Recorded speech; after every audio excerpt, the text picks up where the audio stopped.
بخار کے لیے مواہب میں حضرت انس رضی اللہ سے روایت ہے کہ حضرت محمد صلی اللہ علیہ وسلم نے عائشہ کو واسطے بخار کے یہ دعا تعلیم فرمایا: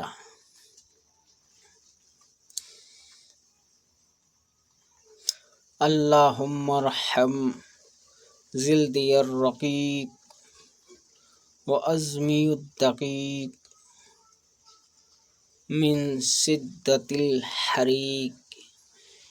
یا ملدم ان کنت آمنت باللہ عظیم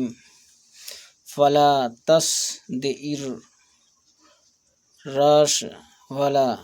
تنہل فما ولا تقل اللحم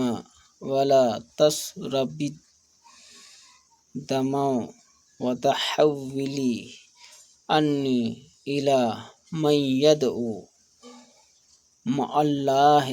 الہا آخر۔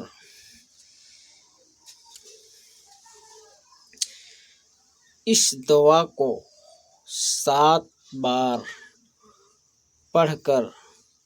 دم کریں۔